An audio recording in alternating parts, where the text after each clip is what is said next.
What's going on, everyone? Today was Godzilla Minus One day.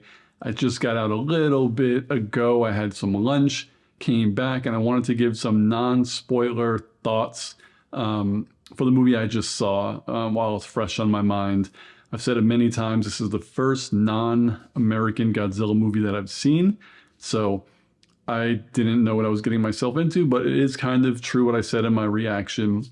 A lot of the American movies tend to play Godzilla as not a hero, but like an anti-hero, where usually he does something messed up and then something worse comes along. But in these films, the Japanese ones, Godzilla is not a hero. He just comes out of the water and wrecks shit up. So Godzilla Minus One, to me, was a really good movie, very enjoyable. I was never bored throughout the entire movie. There were some things I liked, some things I loved, and then there really wasn't anything I didn't like. There were just some things that maybe I questioned, or maybe, I guess for me, didn't work or confused me, or I have questions about, like I said. So we could start with the cast. Everyone was really good. All the characters played off each other well. I don't think there was really a bad performance. Since I'm not keen on a lot of Japanese or foreign movies, some of the acting that maybe I would say was like overacting, it's just because I don't watch these movies. I watch American movies. So the main lead of the movie, and actually I'll say the second lead, because this is a Godzilla movie, Godzilla is the main lead. The main human lead was a very emotional man. It kind of reminded me of some animes that I watch, like One Punch Man, sometimes, where they're just like, not just yelling, but some expressions where it doesn't seem like it fits what they're talking about. Like if something minor happens and they bang their head on a desk, stuff like that. But I'm not saying that's bad. I'm just saying it was something that I haven't really seen before in films, because I don't watch foreign films. And I haven't watched Japanese Godzilla films. But all in all, the characters were great. They were well written. I had some problems with the main female-led character in this. She was great. Like, she was a great character. The actress was amazing. And everything was good up until this one point, and I don't want to spoil it, but it wasn't like the actress's fault. It was just something they were doing to kind of pay off at the end. Again, I don't want to spoil it. This isn't a spoiler review, but for me, that portion didn't work, and not because of the humans involved. It was because of the writers, I think, or how Godzilla is portrayed in the movie. And I don't know if he's this inconsistent in other movies, because I kind of have to go back and watch like Godzilla vs. Kong and things like that. But the main character, the female lead, the second female lead, and the three kind of buddies, I'll call them, they were all good. They all had their points in the story, you know, to come back later on. They kind of want to make the main male character a sympathetic figure. I didn't feel that way towards him. Maybe I'm so conditioned with American Godzilla movies that I'm always on Godzilla's side, because in those he kind of helps sometimes. But in this one, I also was like, I'm not rooting for Godzilla to like destroy cities. Like, I know it's not real. When the movie's over, you know, nothing happened. I'm just saying, in these monster movies, I tend to root for the monsters, unless there is a main character that gives me a reason not to. And the main one here, they really wanted you to kind of like hang on him and feel bad for him, I guess. But I never did. I wouldn't say I didn't like him, but he wasn't a character that I loved. And I feel like in the movie, maybe they were trying to make us love him, and I just didn't. Maybe that's saying more about me than it is the movie, because I'm sure many of you will. It's just some of his actions, I guess, things that he did, things that he didn't do, and then him kind of being the hero at the end. I don't know. It didn't work for me. Not that the movie didn't work. Like, in context of the movie, it was fine. But there were other characters in the movie that I think would have been better mains or better heroes in this story, just to me. So There was nothing wrong with like the acting and the dialogue. The action was great. This is a Godzilla movie first and foremost, so I'm not ashamed to say the best parts of the movie is when Godzilla was on screen. They show you just how powerful he is and how much he grew within the I think it was the 3 years from the first time we see him till the second time we see him on screen, and he is humongous. I call Godzilla he.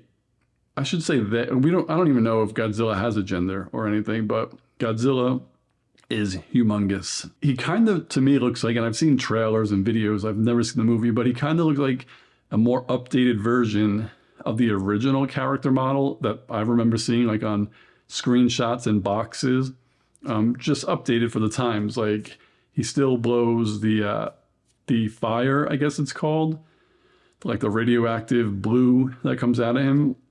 And it's cool because like his spine turns blue and all of, they all pop up and then he like rages.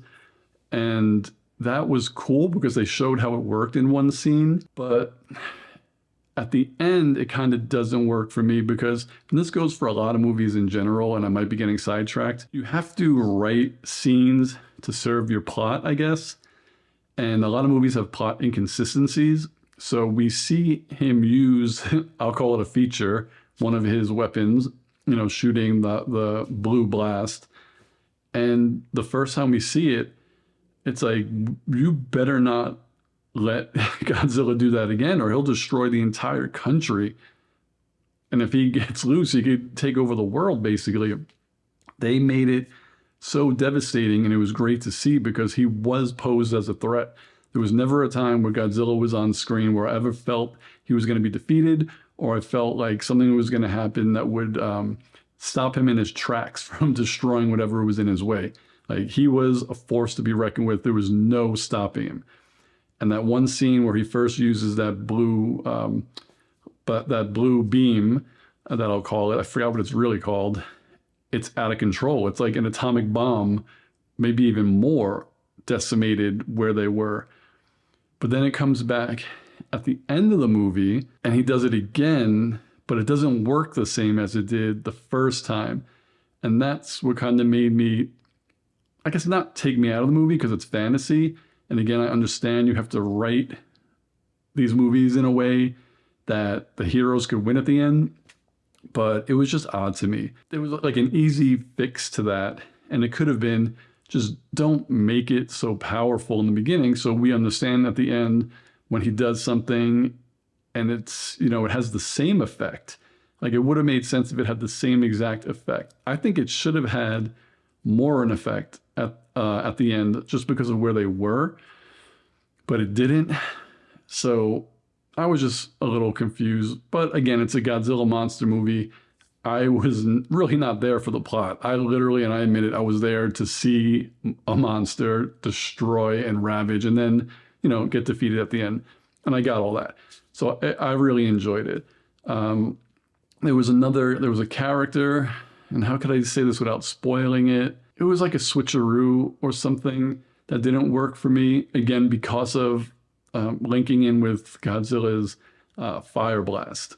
It was super powerful at one point, not so powerful at one point, but then something happens that kind of doesn't make sense at the end of the movie to me because of what we just saw get destroyed the first time he used it. So I guess that's vague enough. If you've seen the movie, you probably know what I'm talking about. So you could comment below. I guess try not to spoil too much, but that was really the only issue that I had. Like I said, the movie was really good. It was really enjoyable. There weren't really any plot holes besides that to me. Was it better than, to me, Godzilla King of the Monsters? I guess maybe because it had, as a movie, it did have more of a story.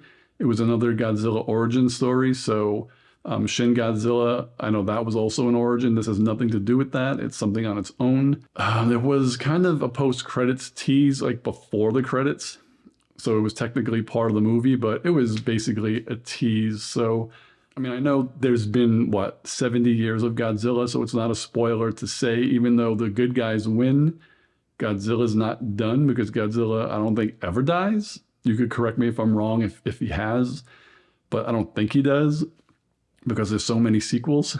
So it's definitely setting up Godzilla Minus One 2, I hope. I would love to see a sequel of this, like a reboot of the entire series where you could still make movies that connect to the original, but then now have a little pocket of updated, a new just Godzilla series. You don't have to throw in any more monsters, probably, just straight Godzilla. I talked a little bit about the characters. I enjoyed them all. Talked about Godzilla. He was great. They were great. Best part of the movie for me. And then the story, you know, it took place during World War II at the end of it, the tail end. The main character kind of gets stranded on an island, and that's the first time we see Godzilla. And he does something, but he doesn't do something because he's scared. But when you think of it in the grand scheme of things, what they wanted him to do wasn't going to work anyway, and what happened would have happened anyway.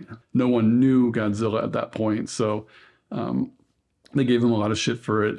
And for what he was supposed to do in his military training and like his job that he failed to do, and I hate saying failed, but I have to keep this spoiler free, but he didn't do what he was supposed to do, and then he didn't do what he was supposed to do, so he felt like a failure at life, like his war wasn't over. You know, the people who died, they got an end. You know, their war was done. They were at rest, they were at peace, but he was alive, and he just had all of this on his mind, so his war was never over, so he felt like it was his job to defeat Godzilla. But again, in the grand scheme of things, you really can't.